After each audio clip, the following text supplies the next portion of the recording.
D'ailleurs, Thomas Bonnet, il y a vraiment convergence ou pas entre les agriculteurs et le gouvernement?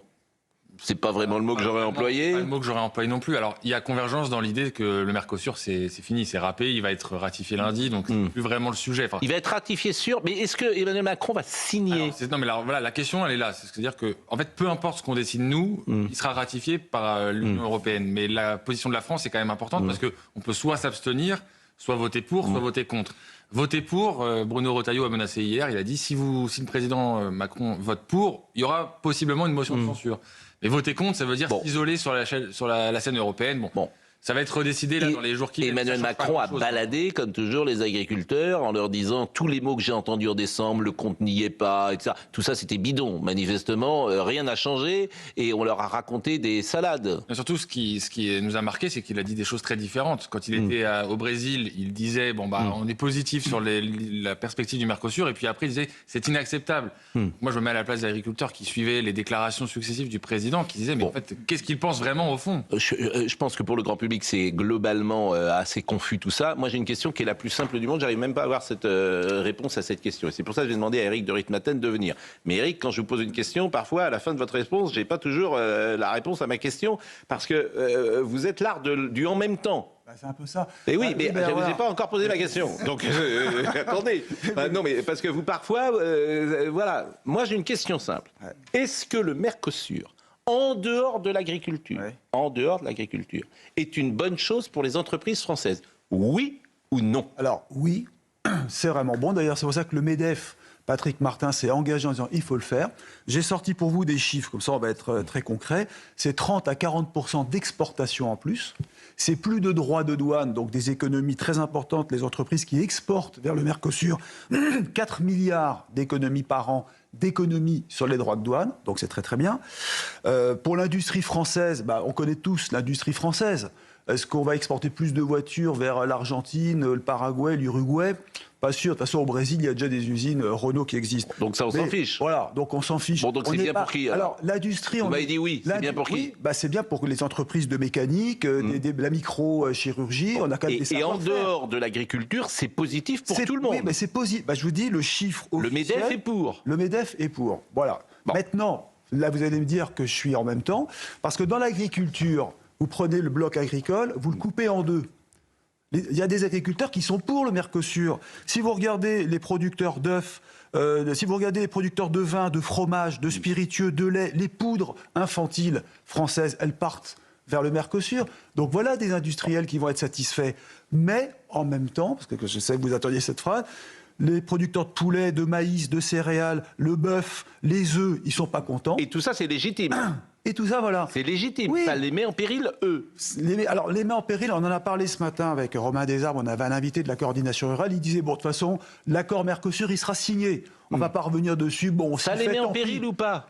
Non, moi je pense que ça ne les met pas en péril. Le problème, c'est pas ça. Faible. Ce qui va être importé de l'Amérique du Sud, c'est assez faible à l'échelle de ce qui est consommé dans l'Union européenne. 1,6% de la consommation de viande. C'est pas ça qui va les mettre en péril. Alors. En revanche, c'est qu'ils en ont ras-le-bol de voir que dans les fermes brésiliennes, Pascal, il y a 60% de coûts en moins. 60% de coûts. Et qu'est-ce qu'ils demandent les agriculteurs? On veut voir Emmanuel Macron pour qu'on arrête nos normes, qu'on arrête nos lois stupides, qu'on arrête... Ça, c'est encore autre chose. C'est pas le Mercosur, mais c'est un tout. Oui, Mayalène Trémollet. C'est quand même ça. Quand vient de là, il n'y a pas seulement la question Mayalène Trémollet.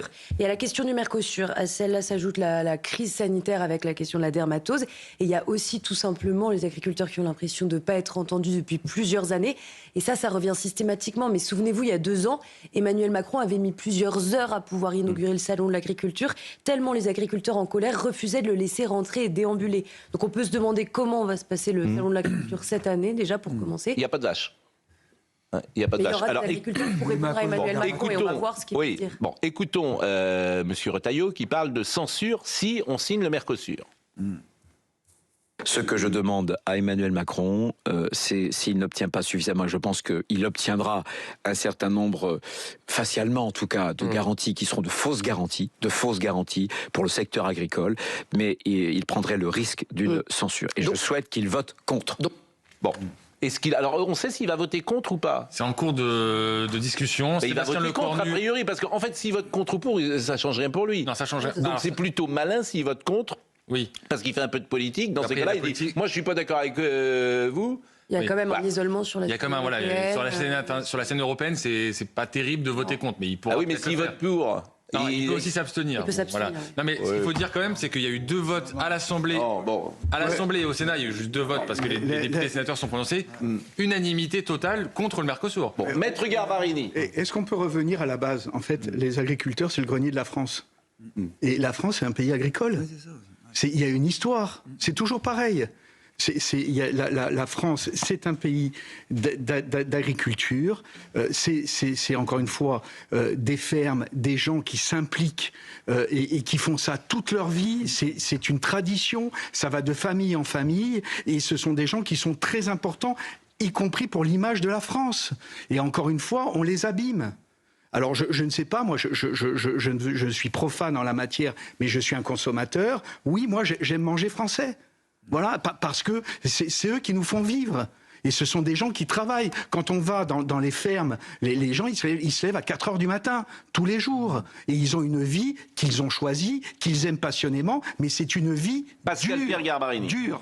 Voilà. Donc ces gens-là, il faut les aider. Bon. Et encore une fois, dans le cadre de la restauration de l'autorité de la France, moi je pense que ça commence par cela. C'est-à-dire que même si M. Macron s'isole vis-à-vis des autres membres de la communauté européenne, eh bien il marque sa négation. Non, je ne marche pas. Bon, politiquement, qu'est-ce qui peut se passer? Là, on voit les images, on est en direct sur l'Arc de Triomphe. On a vu hier, d'ailleurs, dans l'émission de Gauthier Lebret, des tracteurs qui fonçaient à travers champs pour éviter les barrages. Qu'est-ce qui peut se passer? Est-ce que les agriculteurs peuvent... Est-ce qu'il y a un danger pour l'Élysée, pour le gouvernement Les témoignages qu'on a entendus ce matin, les agriculteurs disaient d'eux-mêmes qu'ils sont fatigués, qu'ils n'ont pas vocation à rester longtemps à Paris et qu'ils vont retourner dans leurs exploitations.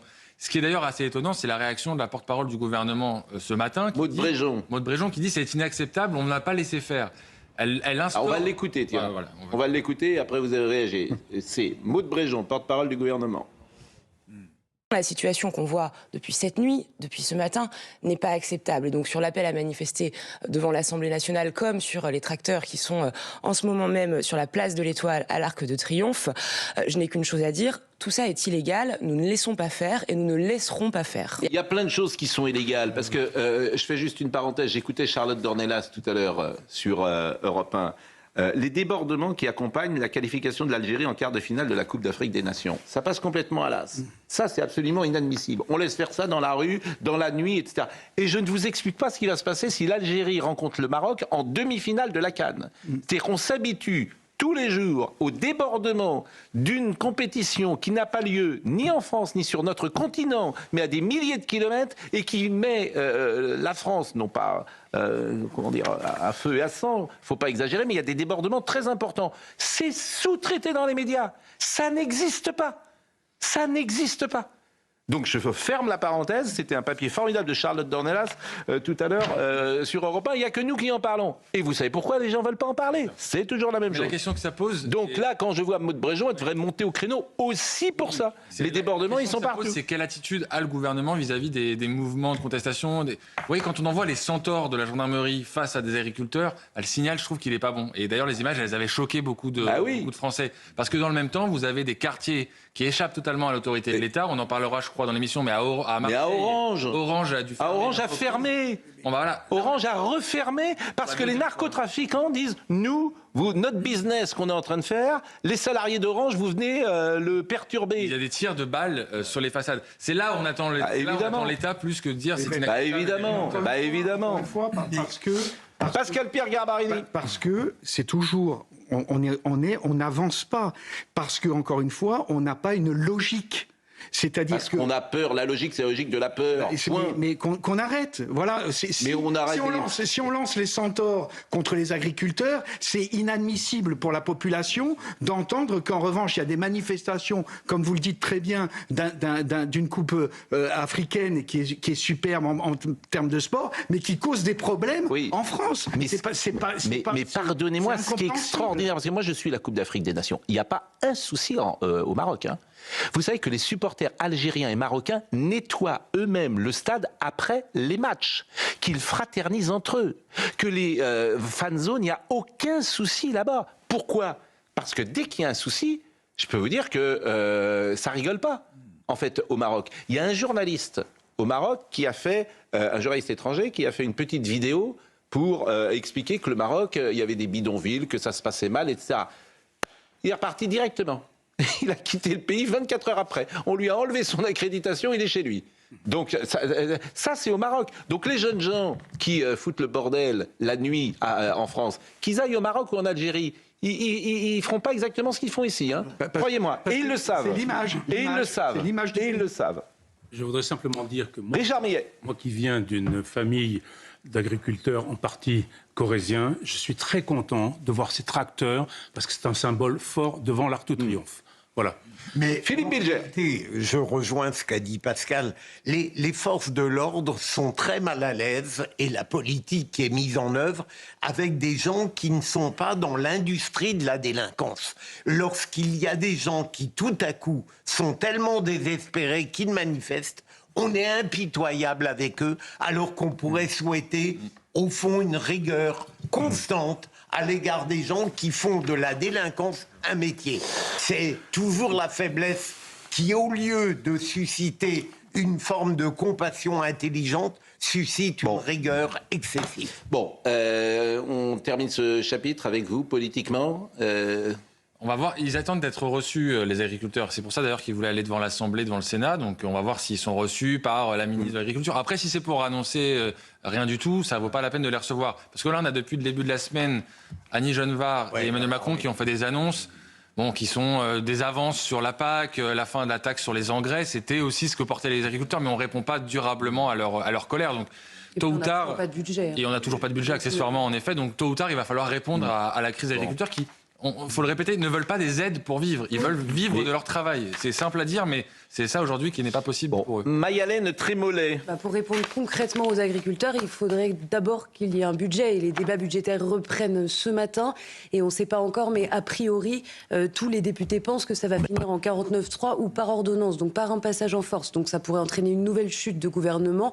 Il y a aussi la question de l'instabilité politique qui ne joue pas du tout en faveur des agriculteurs. Et je pense qu'ils en ont bien conscience. Bon, autre sujet du jour, et je vous remercie, Éric de Ritmaten. Votre réponse a été claire à ma question. Voyez, pour une fois. Mais non, mais C'était limpide. Voilà. mais je vous taquine parce qu'on a besoin de réponses claires et je sais que les choses sont toujours un peu plus complexes. Sans doute que mes questions le préfigurent, mais je pense aussi aux téléspectateurs. C'est clair, bien sûr. Bon, c'est clair, je crois que c'est clair.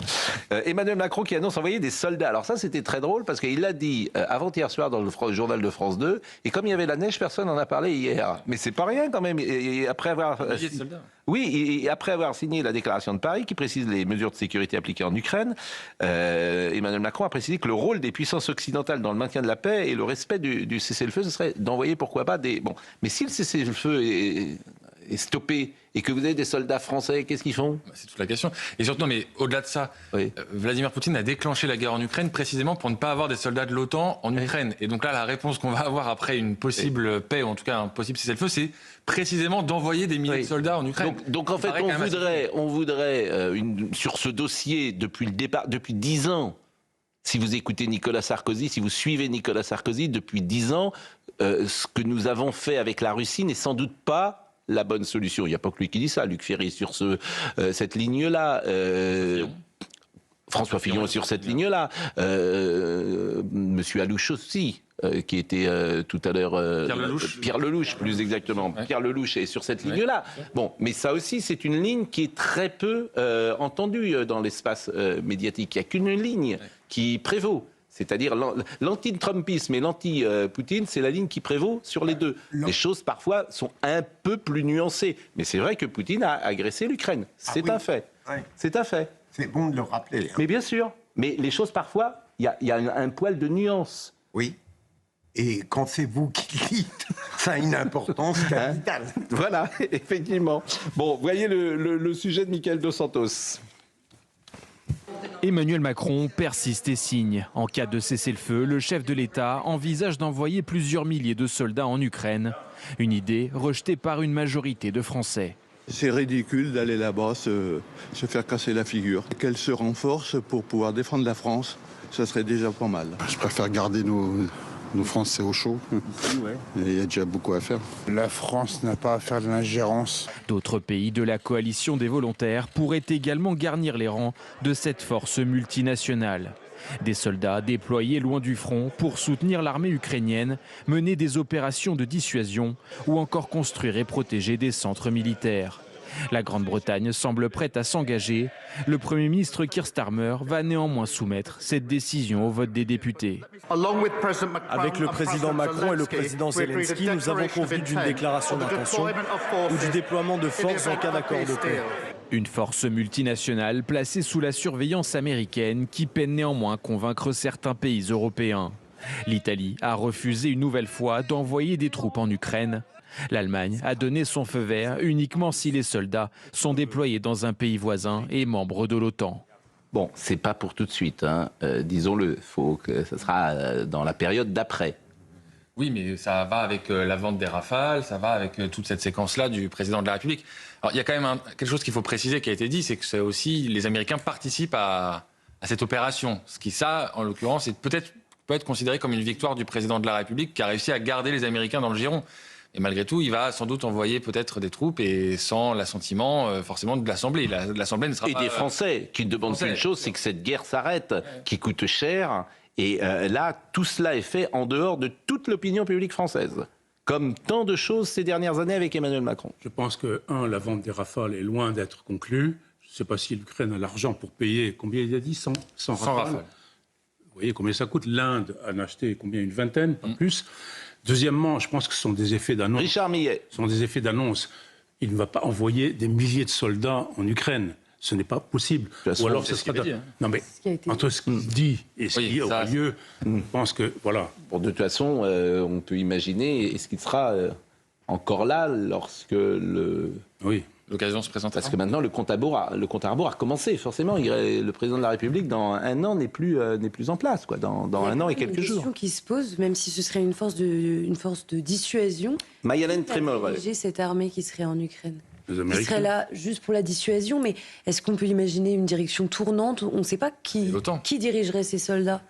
C'est l'OTAN, et donc par définition, on arrive à la situation que redoutait Vladimir Poutine. C'est ça qui paraît étonnant, c'est que précisément, il a déclenché cette guerre pour éviter l'OTAN à ses portes, et il se retrouverait avec l'OTAN à ses portes. Mais est-ce que l'envoi de ces troupes, c'est ce que voulait le président Zelensky, qui voulait des garanties avec la présence de certaines troupes? Est-ce que ça rentre là-dedans? Oui, et il voulait aussi surtout conserver une grosse armée ukrainienne. Et là, Emmanuel Macron a parlé de 600 à 800 000 soldats ukrainiens qui seraient formés, équipés par la France, parce que c'est ça aussi l'autre volet.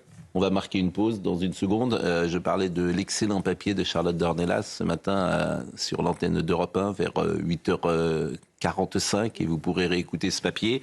Et Marine Lançon me proposait à l'instant des idées, des images. Et c'est vrai que la presse française, souvent j'en parle, le matin, hélas, et c'est une des raisons pour laquelle CNews est écoutée, la presse française choisit les sujets qu'elle veut traiter et ignore d'autres sujets. Et lorsqu'à Lyon, la police bloque la circulation, envoie de la lacrymo et tente la dispersion, lorsqu'à Toulouse, des véhicules sont incendiés, lorsqu'à Paris, la station Barbès est carrément fermée, ici et là, des tirs de mortier d'artifice contre les forces de l'ordre, eh bien, voilà ces images, vous ne les voyez nulle part. Alors, bien sûr, la petite bourgeoisie intellectuelle, culturelle qui gouverne ce pays, elle n'est pas confrontée à cela. Elle vit dans des quartiers où elle n'est pas en prise directe avec cela. Parce que c'est toujours les quartiers les plus défavorisés qui doivent subir ce qui se passe.